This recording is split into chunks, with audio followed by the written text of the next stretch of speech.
Hola, muy buenas noches. Pues nos encontramos el día de hoy con el licenciado Aldo. Muy buenas noches. Buenas noches. Primeramente, vamos a platicar en estas cápsulas jurídicas de lo que es la Ley Federal de Ejecuciones Penales. Primeramente vamos a entender, Aldo, lo que es por qué es que se crea esta ley o cuál es el objeto de esta ley. El objeto de esta ley, pues, es que son el conjunto de normas jurídicas para el cual, para una persona que se le sentenció, que se le condenó por medio de una sentencia definitiva, alguna pena. ¿Para qué? Para que pueda ingresar a un centro penitenciario para que así pueda computar su pena. Y también otro de los objetivos primordiales sobre esta Ley Federal de Ejecución de Penas es que la persona pueda reintegrarse nuevamente a la sociedad, que tenga esa reinserción a la sociedad, ya que normalmente al momento de salir esta persona se le discrimina mucho, ya que genera en su historial estos antecedentes penales en los cuales pues es muy difícil conseguir trabajo. ¿Por qué? Porque ya se entró a un centro penitenciario, por la cuestión de la cultura de la sociedad más bien. Por ejemplo, tú contratarías a una persona que estuvo en un centro penitenciario, que sabes que cometió un delito. No, no genera confianza. No te generaría confianza. No. ¿Por qué? Pues no sé, si puede llegar a pasar algo, no sé, siempre puede estar esa posibilidad. Que la gente piensa pues eso. Muy bien. ¿Qué serían los derechos y obligaciones del reo y las autoridades penitenciarias? Mira, en sí, la misma Ley Federal de Ejecuciones Penales establece varios derechos junto con las obligaciones, tanto del reo como de las autoridades penitenciarias. Al momento de hablar de los derechos del reo, nos vamos a hacer referencia a todos los que están constituidos, a todos los que están reglamentados dentro de nuestra Constitución Política de los Estados Unidos Mexicanos, así como de aquellos derechos humanos que están reglamentados en los tratados internacionales. De igual manera, los reos, una vez que están dentro de los centros penitenciarios, tienen los derechos, por ejemplo, de recibir un trato digno, de recibir asistencia médica, de recibir alimentación nutritiva, de recibir artículos de aseo diariamente, porque pues estos, como todos lo sabemos, pues se gastan ya sea por una semana o por un día, al igual como recibir un régimen de visitas, por ejemplo, de que sus familiares puedan visitarlos temporalmente o momentáneamente en el transcurso de que se esté computando esta pena. Hablando ya de las autoridades de ejecución penal o de las autoridades penitenciarias, podemos hacer referencia a que esta autoridad penitenciaria es la que se encarga de organizar la administración y la operación del sistema penitenciario, de organizar todo lo que sucede dentro del centro penitenciario. Dentro de estas características, pues podemos encontrar que garantiza lo que es el respeto a los derechos humanos para todos los reos dentro del centro penitenciario, así como también procurar la reinserción social de estos reos, también como gestionar el cómputo de las penas, cuándo es que comienzan, qué es lo que sucede, qué tiempo es el que va a durar esta persona dentro del centro penitenciario, así como también ejercitar o ejecutar todas aquellas medidas penitenciarias que se puedan ofrecer si es que un reo no cumple con el reglamento interno del centro penitenciario. También tenemos que el mismo reo tiene obligaciones. ¿Cuáles son estas obligaciones? Pues las de cumplir, como te había mencionado, acatar la normatividad del centro, acatar con el régimen de disciplina que tiene el centro penitenciario, respetar los derechos de los demás compañeros, así como también dar buen uso a los artículos de limpieza, porque como todos sabemos, los centros penitenciarios se pagan con los impuestos nuestros, como nosotros como contribuyentes, y para que una persona esté dentro del centro penitenciario y sin hacer nada y sin trabajar y esté gastando nuestros recursos, pues yo lo veo de una manera pues mala, o sea, no muy buena. También tenemos como todos los centros penitenciarios, en los que están todos distribuidos en el país, pues tienen un titular, un presidente o un director. Este titular del centro penitenciario pues tiene varios derechos y obligaciones. pues en el cual es administrar y organizar todo el centro penitenciario. Aparte de representar el centro, ya sea en cualquier organización o en cualquier juicio o como sea.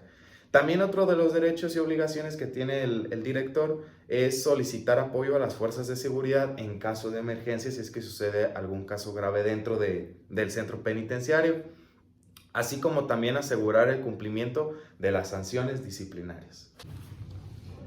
¿Y cómo vendría a ser el procedimiento de ejecución? Mira, el procedimiento de ejecución se da una vez que la persona ha sido sentenciada por un juez de primera instancia, por un juez de juicio oral. En esa misma audiencia emite un fallo. El fallo va a declarar culpable o lo va a absolver de toda culpa.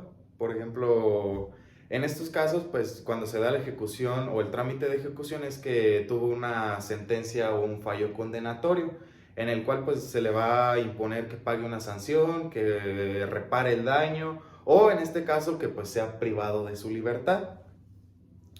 Este trámite del procedimiento de ejecución se le va a pasar al juez de ejecución penal, en el cual le va a decir al reo que qué tipo de actividades quiere realizar dentro de la estancia para que conmute o para que pueda pasar el tiempo en la cárcel. Por ejemplo, ¿qué tipo de actividades? Pues trabajar, limpieza, hacer jardinería, tener un tiempo libre de lectura y todo este tipo de cosas para la reinserción social del mismo reo. Aparte de que, como en el juicio, antes de que se le condene, existe una carpeta de investigación. Acá, una vez que se pasa con el procedimiento de ejecución o con el juez de ejecución, se tiene lo que es la carpeta de ejecución, la cual va a contener pues la sentencia definitiva, el cómputo de la pena, independientemente del delito que sea. También va a tener el plan de actividades como el que te acabo de mencionar.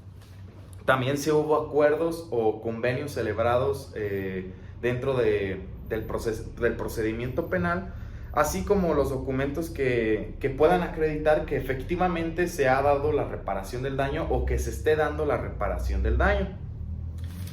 Dentro de este procedimiento de ejecución se puede realizar el cómputo de las penas, o así como el mismo juez de ejecución puede aumentar o disminuir lo que es la pena. Ahora, dentro de estos, el reo puede hacer varias gestiones dentro del centro penitenciario. Por ejemplo, puede realizar el procedimiento administrativo, que únicamente él es la persona facultada para promover este recurso. Es así como yo los llamo. El procedimiento administrativo tiene varias funciones, o su procedimiento va encaminado de la siguiente manera. Se formula por escrito y aparte tiene que ser entregado ante el director o las personas o las autoridades encargadas del centro penitenciario, el cual la va a recibir, y dentro de las 24 horas siguientes pues va a tener la facultad de decir que si admite este procedimiento administrativo o si lo rechaza de plano. ¿Por qué es que se da este procedimiento administrativo? Bueno, pues por cualquier cuestión de que el reo no le gustó estar, o no es que el reo se le están violando derechos humanos, al reo le está inconformando alguna situación dentro del centro administrativo, o por alguna cuestión. Si es que la autoridad penitenciaria por ejemplo, no se puede decir que no te satisfajo con aquella resolución, o que aquella resolución no va conforme a tus intereses de los cuales que tenías planteados, este procedimiento administrativo se puede presentar ante el juez de ejecución dentro de los 10 días siguientes cuando se te notificó la resolución. Esto es lo que se puede hacer. Y ahora nos vamos a la cuestión de las controversias del juez de ejecución. ¿Cuándo es que pasan estas controversias del juez de ejecución? Pues pasan en diversas hipótesis. Por ejemplo, el juez de ejecución va a conocer de estas controversias cuando se den las condiciones por ejemplo, con condiciones del internamiento, por ejemplo, sobre el plan de actividades, que por ejemplo el reo quiere cambiar ciertas actividades porque estas ya no le satisfajo, o es que estas ya no le gustó, o etcétera, etcétera. Al igual como por derechos del privado de la libertad, que se estén violando derechos humanos regulados dentro de la Constitución junto con los tratados internacionales que se estén violando, así como también la duración, la modificación y la extinción de la pena. Como te lo había mencionado, en el trámite de ejecución, el juez de ejecución penal puede modificar la pena y para realizar las controversias del juez de ejecución o para promover este recurso, se puede hacer este tipo de cosas. Ahora vamos a hablar de lo que es el procedimiento jurisdiccional. El procedimiento jurisdiccional únicamente lo pueden promover estas personas, o dentro de este procedimiento jurisdiccional entran estas personas, pues las que es el imputado o el privado de su libertad, el defensor de esta misma persona, la autoridad encargada y el promovente de la acción, pues que en este caso va a ser la persona privada de su libertad, y la víctima y el asesor victimal. La víctima ofendido y el asesor victimal.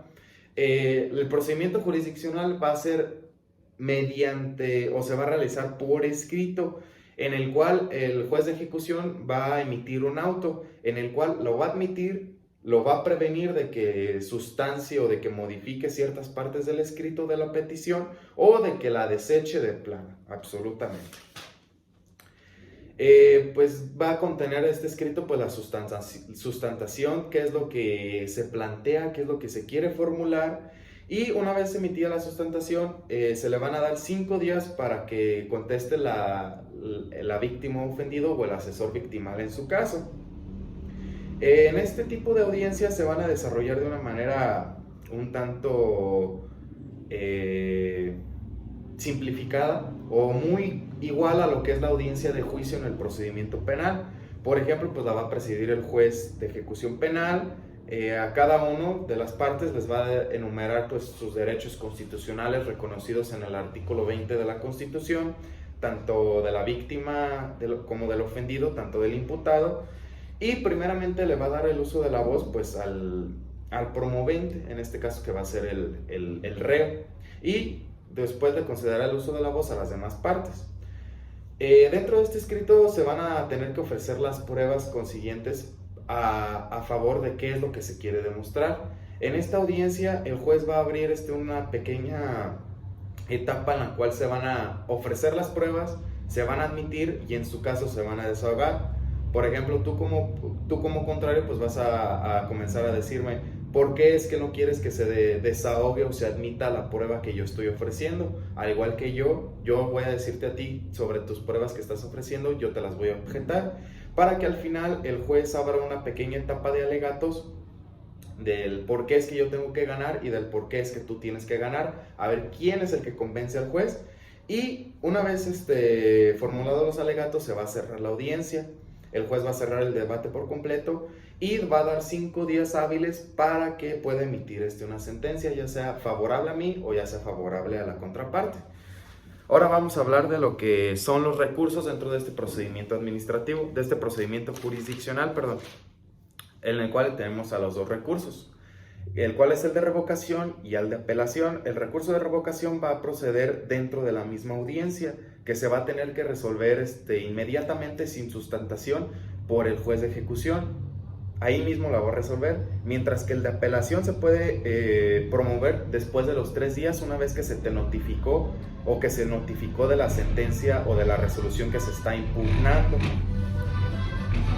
Y la apelación obviamente pues lo va a resolver, como todos sabemos, un tribunal de alzada. ¿Qué vendrían a ser los beneficios preliberacionales? Mira, los beneficios preliberacionales nos lo marca nuestra legislación o nuestra ley federal de ejecuciones penales, que son aquellos que son aplicables estos beneficios son aplicables únicamente a los reos. Por ejemplo, el reo que se comporta o que está teniendo un buen comportamiento dentro del centro penitenciario, se le puede disminuir o tanto como se le puede aumentar, pero obviamente esto no es un beneficio, ya sea por su conducta.